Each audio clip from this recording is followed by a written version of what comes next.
Pak Ustadz gini kan, gini mau Apa? bertanya. Anda mau nanya? Iya, gini Pak. Orang Kristen itu kan penyelamatnya Tuhan Yesus Hamasiah. Ah. Oke? Jadi benarkah orang agama Islam itu yang menyelamatkannya itu adalah rambutnya, rambut. Rambut. Iya, akan Rambut. menyelamatkannya. Oh, aduh. Baik, saya jawab dulu ya. Setidaknya Mbak Margareta bisa pakai dalil gitu, dalil dari Quran atau hadis tentang masalah itu. Kan kayak gitu. Karena di luar hadis pasti nggak percaya gitu umat Islam. Itu ya di luar Al-Quran dan hadis, di luar penjelasan ulama, itu nggak akan percaya umat Islam. Nah, jadi kayak gitu. Setidaknya kalau Anda, penyelamatnya adalah rambut, kan kayak gitu. Setidaknya Iya. ada ayat Qurannya atau hadis gitu. Enggak, ini yang mengatakan agama-agama Islam, Pak Ustadz. Iya, dalilnya mana? Dalilnya mana gitu? Makanya itu kita heran kan Pak Ustadz. Orang itu berkata seperti ini rambut kami ini akan menyelamatkan kami di akhirat katanya. Oh, rambut. Ya. Iya, kalau kami penyelamat kami Tuhan Yesus Hamasiah, Pak Ustadz. Itu baik. juru selamat kami. Jadi gini ya Mbak ya, di dalam Al-Quran kami, dalam Quran surah Maryam ayat 72, "Tsumma nunazzil ladzina taqaw", penyelamat itu adalah Tuhan semesta alam, adalah Allah Subhanahu wa taala gitu. Ya. Kayak gitu. Oke? Jadi rambut itu buat apa? Enggak menyelamatkan. Oh, tahallul mungkin maksudnya ya. Aduh, tahallul yang Anda maksud. Tahallul itu kan memotong rambut waktu haji tuh tahallul namanya. Iya. Betul? Iya. Itu adalah sebagai tanda kita keluar dari ihram. Aduh. Itu Jadi namanya tahallul, Mbak. Tanda berakhirnya ihram namanya. Jadi mengapa mereka mengatakan rambut mereka itulah yang menyelamatkan mereka? Itu di mana? Dalilnya mana? Ayo. Makanya itu mereka mengatakan, Pak Ustadz. Ada. Yang menyelamatkan itu adalah Allah ya Mbak ya. Allah memerintahkan untuk mengikuti Nabi. Lalu Nabi mencontohkan tahallul, bukan rambutnya yang menyelamatkan, tapi Allah Subhanahu wa taala yang menyelamatkan karena kita taat dengan perintahnya. Tapi masih banyak yang seperti itu, Pak Ustadz, berkata seperti itu, ngajarin kayak gitu. Jadi Mbak, ya yang namanya tahallul, yang namanya memotong rambut, katanya kami berkata, rambut ini akan menyelamatkan kami. Itu cuma rambut, mana bisa rambut menyelamatkan? Pakai akal waras gitu. Pakai akal waras. Yang menyelamatkan itu adalah Tuhan semesta alam. Nah, lalu kenapa orang berkata ketika tahallul, rambut ini akan menyelamatkan kami? Bukan rambutnya yang menyelamatkan yang dia maksud, tetapi karena ketaatannya kepada Allah, mengikuti sunnah Nabi dan ibadah haji tersebut. Gitu. Bukan rambutnya apa? Rambut mana bisa nyelamatin? Nah, kalau menyelamatkan kami kan Tuhan Yesus Hamasiah udah pasti kan, udah pasti. Kalau juru selamat kami Tuhan Yesus Hamasiah udah pasti. Sekarang saya balik tanya sedikit ya. Iya Pak Ustaz. Mbak, gimana dia mau menyelamatkan Anda Yesus ini, sedangkan dia menyelamatkan diri sendiri kagak bisa? Coba kita pikir dengan akal waras gitu ya. Bagaimana dia Yesus ini mau menyelamatkan Anda, sedangkan dia menyelamatkan diri sendiri aja kagak bisa gitu. Siapa bilang Pak Ustadz? Siapa bilang? Coba waktu dia ditangkap tentara Romawi, selamat nggak dia? Mati konyol yang ada. Selamat kan gitu. Selamat hidup kembali. Ya gini. Menang. Sabar dulu. Kalau untuk masalah hidup kembali itu belakangan. Waktu dia ditangkap tentara Romawi, diseret tentara Romawi, diludahi tentara Romawi, ditombak tentara Romawi, dipaku tentara Romawi, sampai mati konyol di tiang salib, Itu gimana ceritanya nggak bisa nyelamatin dirinya sendiri coba? Itu Tuhan Yesus membuktikan ketaatannya kepada Bapa. Waduh, Jadi dia tidak melawan Pak Ustadz. Dia mengajari kita supaya tidak melawan. Jadi gini, jadi maksud Anda itu Mbak Margareta, Tuhan taat kepada Tuhan gitu. Tuhan taat kepada rohnya yang di surga. Oh, Tuhan taat kepada rohnya. Tuhan bisa taat sama yang lain. Ya. Itu artinya tambah, Mbak, gini. Kalau Tuhan taat dengan objek lain, malah tambah nggak masuk akal itu. Tuhan kok menaati yang lain? Bukan objek lain, Pak Ustadz. Kan objek lain di luar di luar jasadnya yang saya maksud. Iya, itu bukan objek lain. Itu rohnya. Coba maka dari itu ngapain itu coba pribadi, Pak Ustadz. Coba rohnya pribadi. menuhankan yang kagak bisa menyelamatkan dirinya sendiri. Tapi kan dia menang, selamat. Menangnya di mana? Mati konyol di tiang salib itu. Hidup kembali, Pak Ustadz. Kalau hidup kembali banyak selain Yesus hidup kembali. Saya pikir apa tadi menangnya? Selain Yesus banyak yang bangkit dari kubur hidup kembali. Aduh. Itu yang membangkitkan Tuhan Yesus. Mana ada orang kudus itu bangkit sendiri mereka. Pak Ustadz juga dibangkitkan Tuhan Yesus kalau meninggal besok, meninggoy. Gini Mbak, kagak usah saya ya. Pendeta aja kagak bisa dibangkitkan Yesus, kan gitu. Yang katanya pendeta ikut Yesus, kan gitu ya teman-teman. Mana bisa Yesus membangkitkan pendeta, nggak bisa. Jadi gini Mbak, nggak ada yang namanya Tuhan itu kalah dengan ciptaan. Kagak ada dan kagak masuk akal kalau Tuhan itu ya tidak bisa menyelamatkan dirinya sendiri. Coba kita pikir, mau menyelamatkan Anda, sedangkan menyelamatkan diri sendiri aja kagak bisa. Itu karena Pak Ustadz belum memahaminya. Aduh. Belum memahami dengan dalam, dengan sepenuh hati. Jadi seperti itu, lebih baik ya kita menuhankan ya yang maha menyelamatkan, bukan yang kagak bisa selamat. Macam-macam. Justru itu Pak Ustadz, Tuhan Yesus itu menyelamatkan Pak Ustadz di akhir zaman. Oh, di akhir zaman gitu. Akan dihidupkan kembali, Pak Ustadz itu akan dihidupkan kembali. Oh, semuanya dihidupkan kembali itu. Bukan cuma saya, Yesus. Dia menang di kayu salib, menang di kayu salib. Waduh, menang dari apa? Judi, taruhan dia. Menang dari kematiannya. Oh iya, banyak yang bangkit.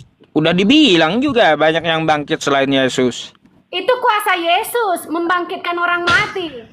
Nggak bisa jadi ukuran ya kalau banyak yang bangkit selain Yesus. Bangkit sendiri mereka. Enggak, itu kuasa Yesus. Kuasa Yesus. Coba Anda buka Matius 27 nomor 52. Nggak ada kuasa Yesus di situ. Bangkit sendiri mereka. Lebih hebat daripada Yesus itu. Jadi mengapa bumi terbelah saat Yesus membangkitkan orang mati? Saat Yesus disalibkan. Itu kan membangkitkan Lazarus yang Anda maksud. Enggak, saat Yesus disalibkan. Saat Yesus menyerahkan dirinya kepada Bapa, kan terbelah bumi. Oh, terbelah. Lalu, iya. Mana bekasnya? Bekas belahannya mana coba? Bait Allah terbelah, bait Allah. Oh, bait Allah. Iya, bait Allah. Di mana itu? Tadi di apa? Matius berapa tadi? Matius 27 nomor 52.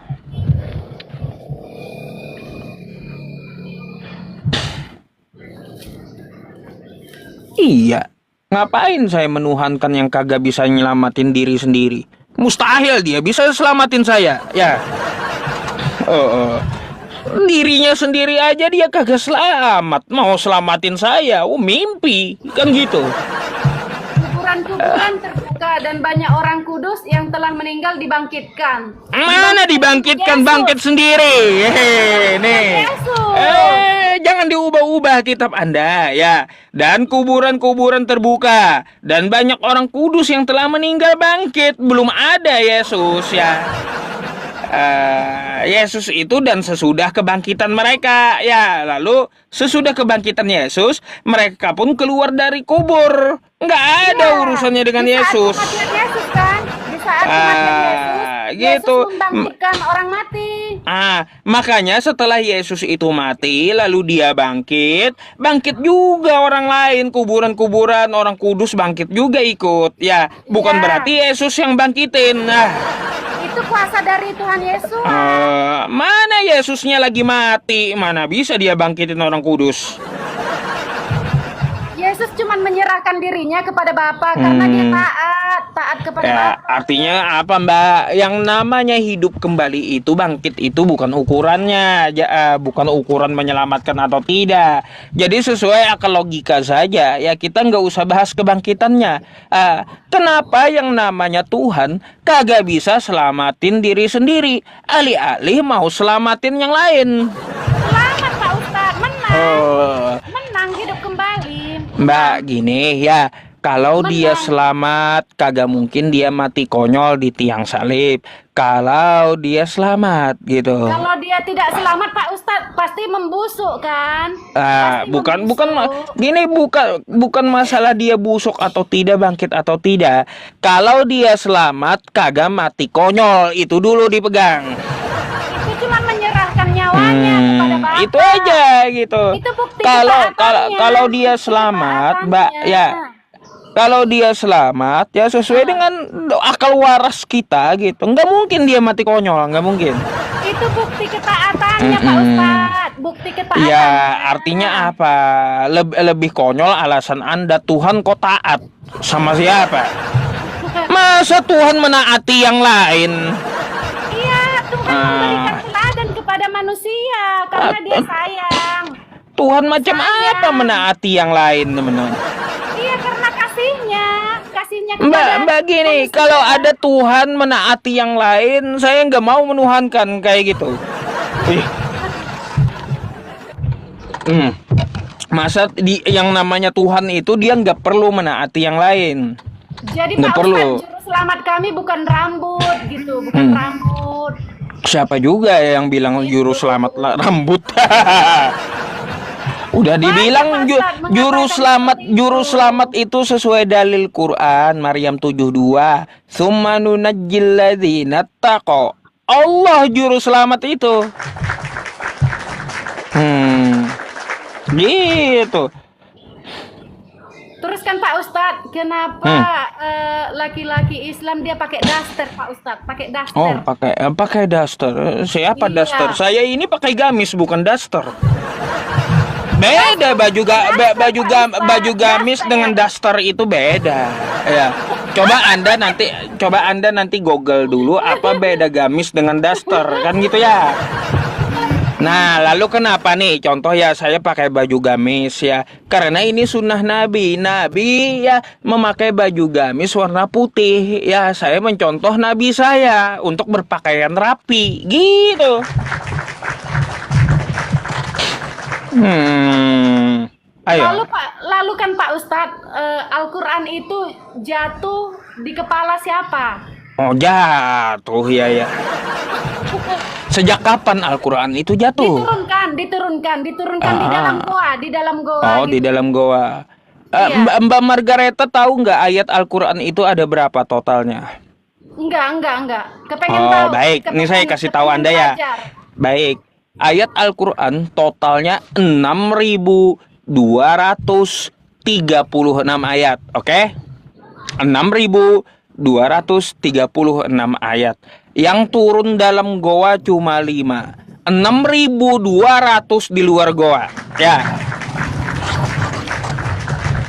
Yang di dalam goa cuma 5. Di luar goa 6.200. Kenapa cuma 5? Kenapa cuma 5? Ya iya, cuma menandakan awal saja, gitu.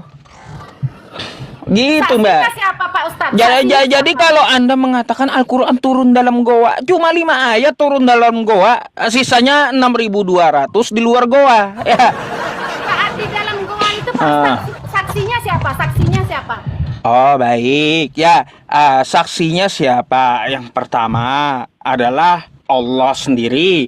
Yang kedua, malaikat Jibril. Yang ketiga, Nabi Muhammad itu sendiri. Yang keempat, saksi kejadian istri Nabi Siti Khadijah. Yang kelima, saksi ahli paman Nabi Warokah bin Naufal. 5 saksinya, Mbak. Coba kalau Yesus nggak ada saksinya. Siapa? Coba Anda buka ya. Di Yohanes 17 nomor 8. Di situ Yesus terima firman. Siapa saksinya Yesus terima firman? Coba. Nggak ada 6666 teman-teman. Saya udah hitung ayat Quran dari Al-Fatihah sampai An-Nas. Saya jumlahkan satu-satu. 6236. Bukan 66666. Bukan ya. Saya juga penasaran, apa betul 6666? Oh, ternyata bukan. 6236. Saya udah jumlah semuanya. Coba, Yohanes 17 nomor 8. Segala firman yang engkau berikan kepadaku, telah kusampaikan kepada mereka. Sekarang saya mau tanya, siapa saksi Yesus terima firman? Karena Yesus itu kan firman itu sendiri. Firman terima firman gitu. Yesus itu firman itu sendiri. Bentar, Itu saya sendiri. tanya dulu terima firman. Alasannya kayak gitu, firman terima firman. Iya, Yesus itu. Iya. Firman terima firman itu alasan gak masuk akal. Coba Anda betul-betul baca kitab Anda. Segala firman yang engkau berikan kepadaku. Artinya Yesus terima wahyu dari Tuhan. Itu siapa saksinya? Siapa? Yang berkata ini Yohanes. Yohanes yang berkata ini. Mbak Margareta, di kitab Anda, kalau bertanda merah itu perkataan Yesus, bukan perkataan orang lain. Gimana sih? Mana ada tanda merah di sini? Enggak ada. Ya, saya kasih lihat sama Anda. Enggak ada tanda merah di sini, Pak Ustadz. Mungkin Anda bukanya di kitab Anda yang fisik ya. Nih, ya. Bentar. Saya kasih tahu sama Anda ya. Nih. Iya. Nah, gini Mbak ya. Tuh, ya, ini tulisannya merah ya, Mbak ya. Ya. Nah. Nih, tulisannya warna merah. Apa yang dimaksud tulisan warna merah di kitab Anda? Jadi, tulisan warna merah ini adalah yang dijamin oleh sarjana-sarjana Kristen dan dapat dipertanggungjawabkan bahwa ini adalah real perkataan Yesus gitu ya. Nih sarjana Kristen mengatakan kami berani mempertanggungjawabkan tinta warna merah di kitab Anda itu adalah real perkataan Yesus. Jadi Yesus berkata, sebab segala firman yang engkau sampaikan kepadaku telah kusampaikan kepada mereka. Di sini Yesus terima firman. Terus juga ya, nih coba Anda lihat ya di Wahyu nih Mbak ya. Wahyu 1 nih. Nomor 1. Sabar ya, saya bukakan untuk Anda. Ini kan warna hitam, bukan perkataan Yesus, bukan. Tapi catatan tulisan dari Yohanes. Apa yang dia katakan? Inilah wahyu Yesus Kristus yang dikaruniakan Allah kepadanya. Pertanyaan saya, siapa saksinya? Yesus terima firman. Siapa yang lihat Yesus terima firman? Silahkan Anda jawab ya. Itu bukan pertanyaan Pak Ustadz, bukan pertanyaan itu. Iya, karena Yesus mengatakan dia terima firman, dia terima wahyu dari Tuhan. Sekarang saya mau tanya, siapa saksinya? Ya, Yesus terima wahyu atau terima firman? Silakan. Yesus itu firman itu sendiri, Pak Ustadz. Iya. Yesua itu Enggak ini firman Mbak, itu sendiri. gini Mbak, enggak merubah pertanyaan. Mau Anda katakan firman terima firman terserah gitu ya. Kalau Yesus itu firman baik, sekarang Iya, siapa Injil saksinya? itu sendiri. Injil Ya, itu sendiri Yesus baik, itu. siapa saksinya? Firman terima firman, gitu aja pertanyaannya. Iya, siapa saksinya firman terima firman tersebut? Saksinya Bapak. Bapa, siapa Iya, itu saksinya yang di Bapa. sorga? Nggak ada manusia. Kayak Nabi Muhammad tadi kan ada istrinya, tuh ya saksi kejadian, saksi ahlinya Warokah bin Naufal, paman dari istri Nabi, itu saksi ahli itu. Ada nggak yang dari manusia kayak Nabi Muhammad terima wahyu saksinya? Nggak kayak gitu, nggak ada kayak gitu, Pak Ustadz. Oh, nggak ada, iya. Artinya apa Mbak? Ketika Anda menanyakan saksi Nabi Muhammad terima wahyu ya banyak saksinya. Tapi ketika Yesus terima wahyu nggak ada satupun saksinya. Nggak kayak gitu. Di sini Kayak ya, gimana? Apa Yesus bisa itu adalah dipercaya firman nggak itu ada sendiri. saksi itu? Satu, Yesus itu adalah firman itu sendiri. Saksi-saksinya itu 12 muridnya, Bunda Maria. Oh, sejak kapan? semua Mbak, bangsa-bangsa. sejak kapan murid-muridnya lihat Yesus terima firman? Bentuknya apa itu firman? Firman itu Yesus itu sendiri. Ya nggak apa-apa. Mau alasan Anda firman itu Yesus itu sendiri. Berarti Iya. firman terima firman. Kan gitu. Sekarang siapa saksinya? Firman terima firman. Saksinya Bapak. Yang dari manusia siapa? Ada gak? Aduh. Siapa saksinya? Yesus terima wahyu. Itu bukan pertanyaan, Pak Ustadz. Itu pertanyaan. Seperti Ya. Anda menanyakan ya Nabi Muhammad terima wahyu dalam gua Hira. Siapa saksinya? Itu kan pertanyaan. Yesus Sekarang itu kan ketika Tuhan. Yesus itu Tuhan itu sendiri. Buat apa dia? lalu kenapa Menerima- Tuhan? Buat apa Yesus menerima firman itu? Dia Tuhan sendiri. Tuhan Loh, satu-satunya. lalu kitab Buat apa Anda dia salah tadi. Enggak mungkin kalau dia Tuhan ya Tuhan terima firman dari Tuhan mana lagi. Itu tambah kacau alasan Makanya Anda. itu firman itu Tuhan Yesus itu sendiri, Injil itu. Ya kalaunya Yesus adalah firman itu sendiri, dia terima firman dari siapa lagi? Tuhan mana lagi? Nggak ada, Berapa biji dia- sih Tuhan Anda? Dia nggak ada menerima firman. Dia nggak ada Aduh. menerima firman. Nggak ada. Anda buka aja di Wahyu 1 nomor 8, dia terima firman, terima wahyu. Masa Tuhan terima wahyu? Itu yang mengatakan kitab Wahyu, kitab Yohanes, begitu. Ya iya, siapa saksinya? Yesus terima firman, terima wahyu, itu siapa saksinya? Yesus itu nggak menerima wahyu, nggak menerima firman. Oh, berarti Dia salah wahyu kitab itu Anda, sendiri. gitu. Anda mau lawan kitab Anda? Enggak. Ya udah, jawab aja. Berarti siapa itu saksinya? Enggak ada saksinya. Enggak ada saksinya. Enggak Saksinya ada. cuma Bapak di Jadi surga ya, itu. jadi kalau nggak ada saksinya nggak bisa dipercaya ya teman-teman. Gitu aja. Udah. Makanya jangan coba-coba ya tanyakan gini Mbak ya. Saya udah kasih tahu Kristen Iya. nggak perlu dipertanyakan para nabi itu terima wahyu, Yesus terima wahyu, Nabi Musa terima wahyu di atas bukit, Nabi Muhammad terima wahyu di dalam goa, nggak perlu kita pertanyakan. Karena kalaunya terima wahyu, banyak-banyakan orang itu bukan terima wahyu, tapi mau kondangan. Beda Pak Ustadz, beda. Tuhan Coba Yesus Anda ya yang lihat menerima ya, firman. lihat Nabi Musa terima wahyu di atas bukit. Siapa saksinya? Nggak ada.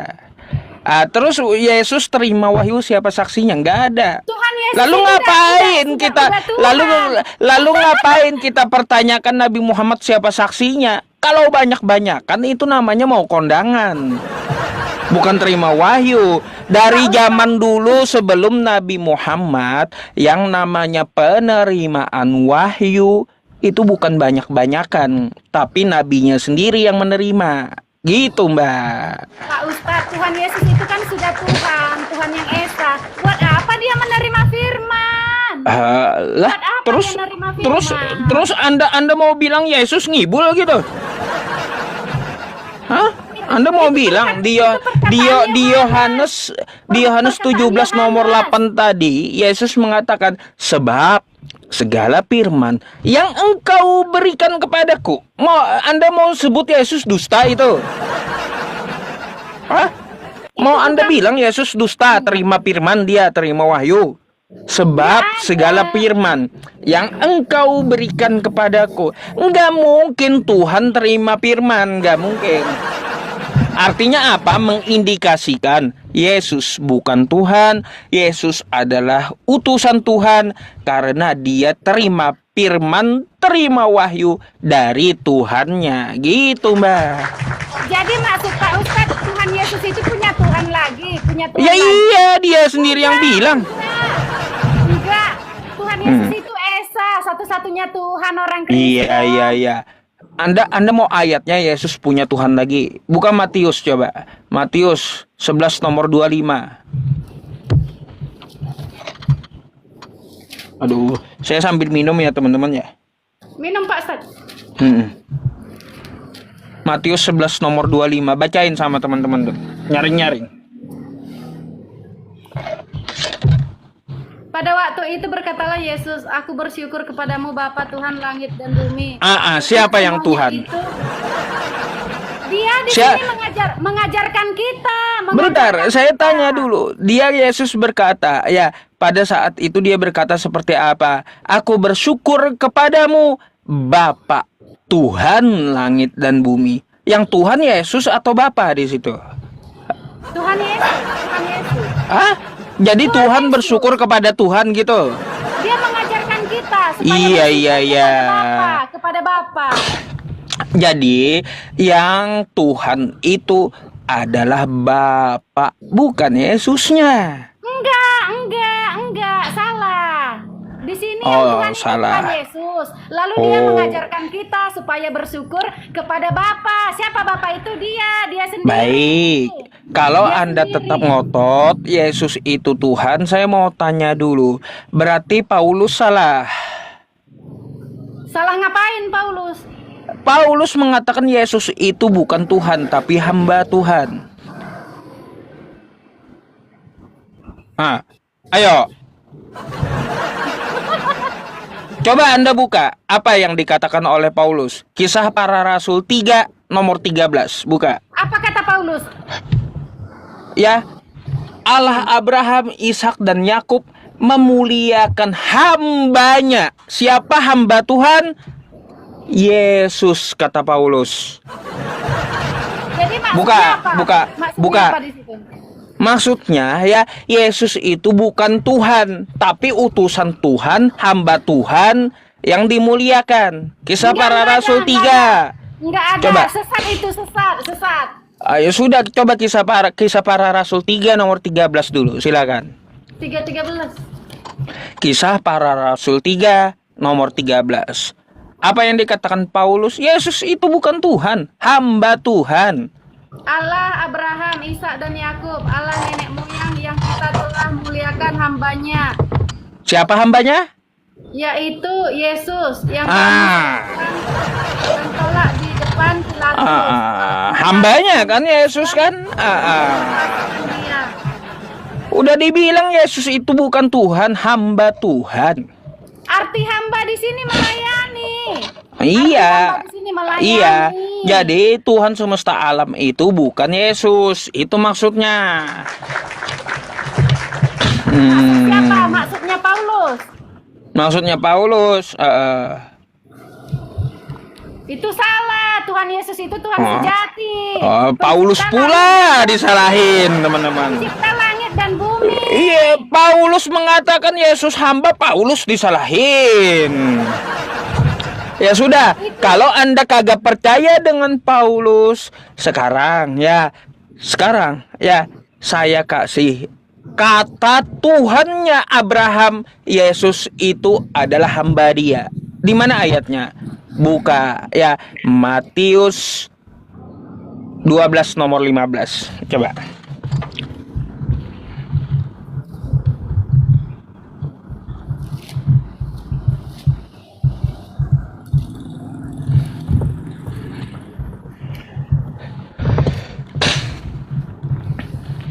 Yesus mengetahui. Bentar Mbak, judul perikopnya apa itu? Yesus hamba Tuhan. Baik, dia hamba Tuhan. Yang mengatakan dia hamba Tuhan siapa? Baca 18-nya. Lihatlah, itu hambaku yang kupilih, yang kukasihi, yang kepadanya jiwaku berkenan. Aku akan menaruh rohku ke atasnya, dan dia akan menyatakan keadilan kepada bangsa-bangsa. Iya.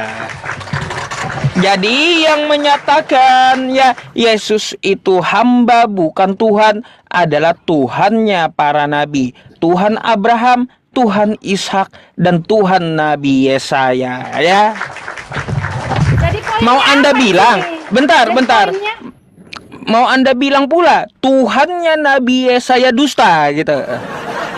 Jadi poinnya apa di sini? Jadi poinnya menurut Tuhannya para nabi, Yesus itu hambanya, bukan Tuhan. Jadi Anda mau bilang lagi bahwa Tuhannya para nabi bohong juga gitu? Hah?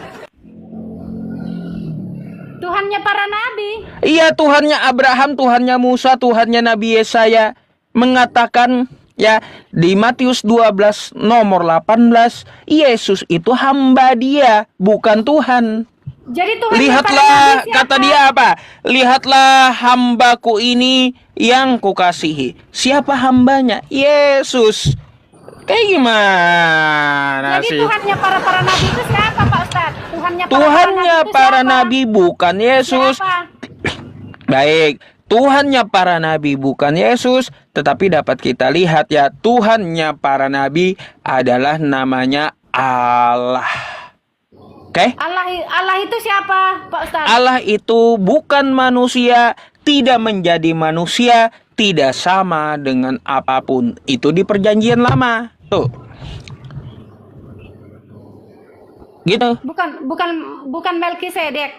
Bukan Melkisedek. Bukan. Yang namanya Allah Tuhannya para nabi ini yang saya kasih tahu. Dia saya 46 nomor 5 tidak sama dengan apapun. Dia tidak akan berubah jadi manusia. Terus dia bukan manusia dan bukan anak manusia. Itu Tuhannya para nabi, bukan Yesus. Yesus manusia.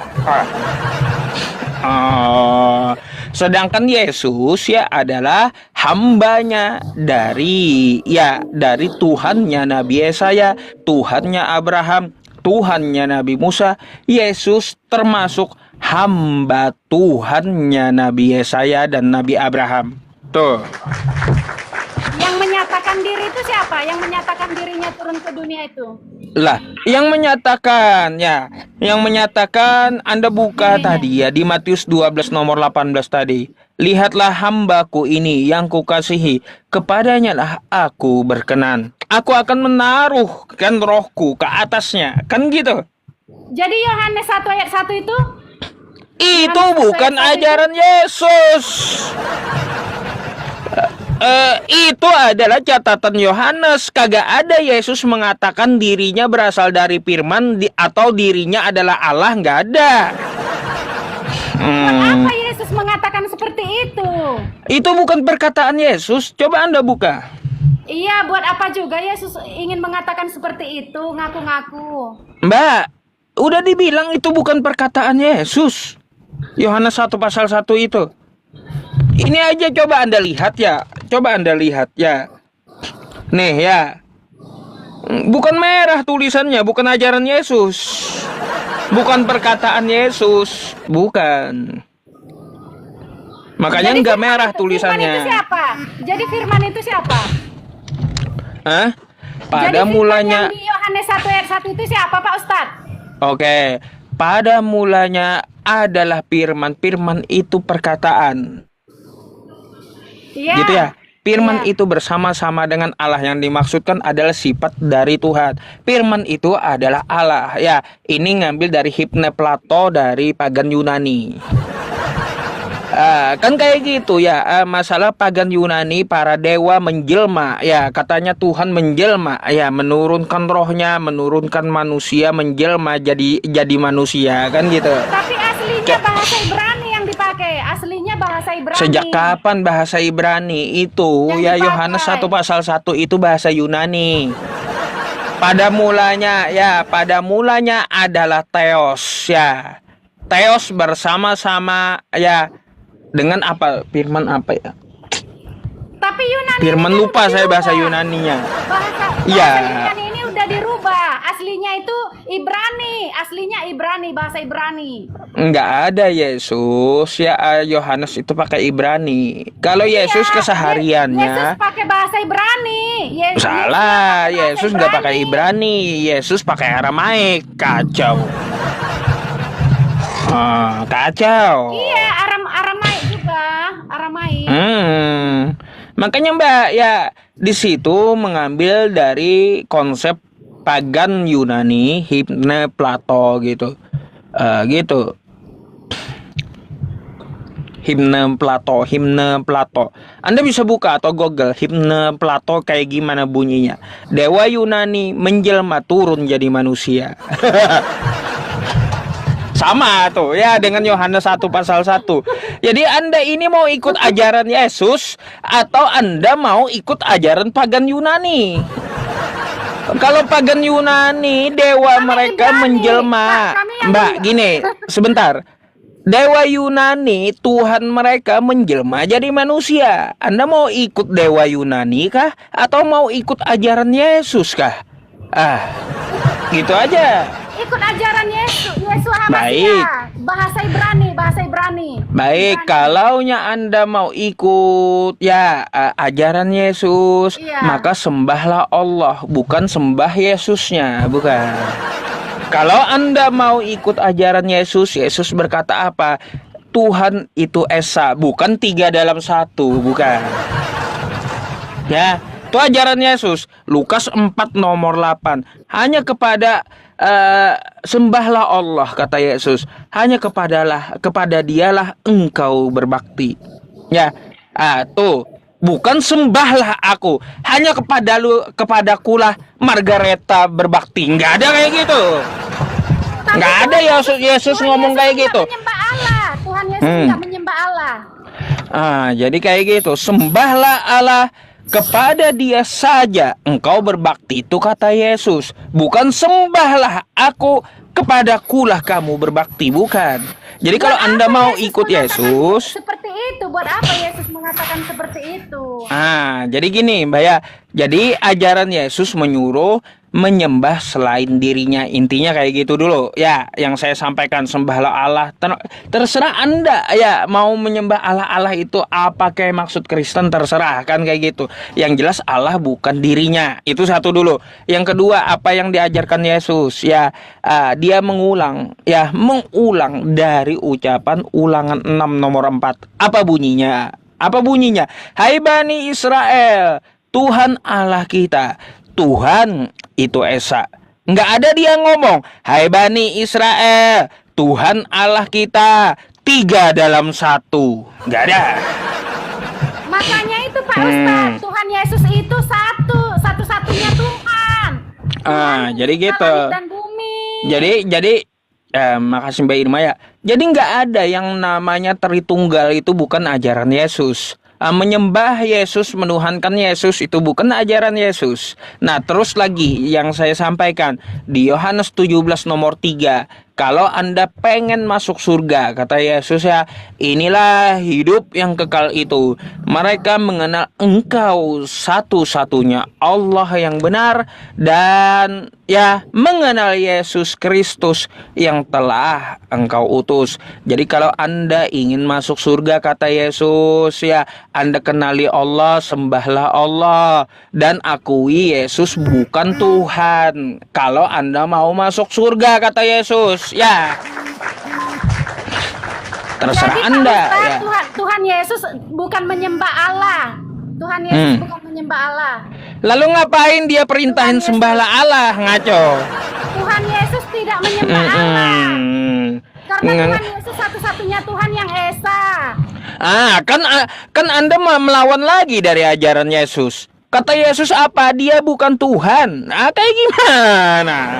Anda lawan terus itu Yesus. Makanya saya bilang Kristen itu bukan pengikut Yesus, tapi pembangkang Yesus, gitu. Enggak. Tuhan Yesus itu Bapa kami yang baik. Tuhan Yesus itu Bapa kami yang baik. Udah dibilang ya, Yesus bukan Bapa, Yesus itu hamba. Itu kata Tuhan para nabi dan kata Pak Bapaknya Ustadz. Yesus. Pak Apa Ustadz, yang dikatakan oleh Bapak Bapaknya Yesus? Ya, lihatlah hambaku. Siapa hambaku? Yesus. Bukan Bapa dia. Bukan Tapi Tuhan. Yesus sudah menyatakan dirinya. Dia adalah Bapa gitu. kami yang baik.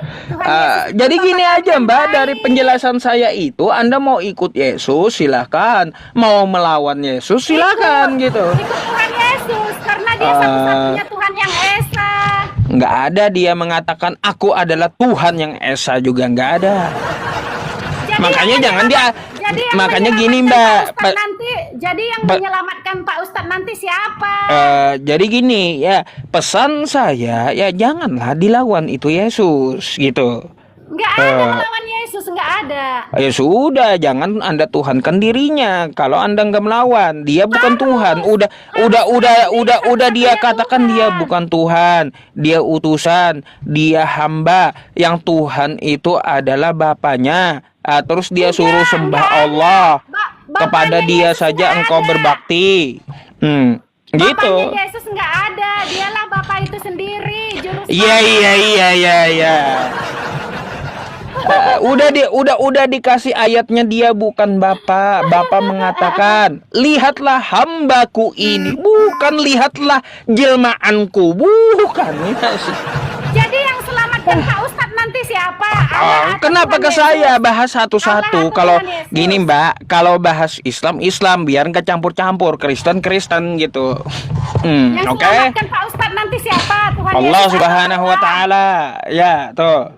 Kalau yang selamatkan kami Tuhan Yesus, udah jelas Pak Ustadz. Gimana mau menyelamatkan Anda? Selamatin diri sendiri aja nggak bisa. Udahlah ya, ambil yang masuk akal aja. Ya, ambil yang masuk akal aja. Nyelamatin diri sendiri kagak bisa, mau nyelamatin Anda pula. Kayak gimana? Kagak usah ngakal-ngakalin gitu ajaran Yesus ya. Kayak gimana? Saya udah jabarkan kitab Anda ya, ajaran dari Yesus. Terserah Anda. Anda mau lawan atau kagak, itu terserah Anda, itu hak Anda, gitu ya. Nggak mau melawan Yesus, kami nggak Ya mau udah, melawan Yesus. kalau nggak mau melawan Yesus, sembah Allah, jadikan dirinya adalah hamba Tuhan, jadikan dirinya Yesus itu adalah apa? Adalah utusan Tuhan, bukan Tuhan itu sendiri gitu. Jangan Anda ikuti ajaran gereja Anda, jangan Anda ikuti ajaran pendeta Anda, jangan Anda ikuti kekristenan Anda. Karena Yesus tidak membawa Kristen, Yesus tidak kenal Kristen, Yesus tidak pernah perintahkan Anda jadi Kristen. Jadi seperti itu, Mbak. Kami mengikut Yesus, Pak Ustadz, tapi kami mengikut Yesus. Ya sudah, saya kan udah kasih beberapa ayat. Sekarang coba saya uji ya. Saya uji kalau Anda mengaku pengikut Yesus, kata Yesus sembahlah Allah. Yang Anda sembah siapa? Bapak. Kata Yesus sembahlah Allah. Lalu yang Anda sembah siapa? Bapak, diri Yesus itu. Kan udah melawan dari Yesus. Yesus menyuruh menyembah Allah, Anda malah sembah Yesusnya, udah melawan. Anda bukan mengikuti itu, tapi melawan Yesus namanya. Nah, si Mbak Margareta ini, iya teman-teman, masya Allah, ada aja ya. Teman-teman, ini apa ini? Tolong dikasih 5 mawar itu, notif dari tok gitu. Iya. Itu aja Mbak ya diskusi kita gitu. Apakah Anda mau bertanya lagi tentang Islam? Saya jelaskan gitu. Tentang rambut tadi aja Pak Rambut Ustadz. tadi udah dijelaskan, bukan rambutnya menyelamatkan tapi Allah. Terus Pak Ustadz, jilbab itu menyelamatkan katanya. Jilbab. Kata siapa pula jilbab menyelamatkan? Mbak, kayak gini aja, Anda nggak usah heran yang kayak gitu ya. Kalau ada orang gini, ada orang berkata, ya, rambut ini menyelamatkan, jilbab ini menyelamatkan, baju ini menyelamatkan, ataupun batu ini menyelamatkan, kata orang kayak gitu ya. Itu bukan berarti yang mereka sebutkan itu yang menyelamatkan. Tetapi itu hanyalah sebagai tanda atau saksi dia mengikuti ajaran Nabi.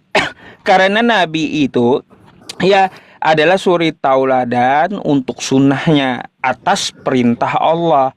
Jadi yang menyelamatkan itu Allah karena kita ikut nabinya. Gitu. Bukan rambutnya, bukan hijabnya, tapi sunnahnya gitu. Karena kita ikut sunnah Nabi yang diperintahkan Allah, Allah yang menyelamatkan kita karena kita taat dengan Allah gitu. Jadi Pak Ustadz pakai baju daster itu tiap hari atau saat berdoa aja? Kalau saya pakai tiap hari karena Nabi saya ya pakai gamis, dia warna putih. Tapi Tuhan Yesus pakai jubah tiap hari. Ya iya, ya Yesus pun pakai daster sama. Gak usah heran itu, gak Ya perlu udah, terima kasih banyak dipermasalahin. ya Pak Ustadz ya. Besok-besok kita lanjut lagi. Boleh, terima kasih ya. Terima kasih. Assalamualaikum.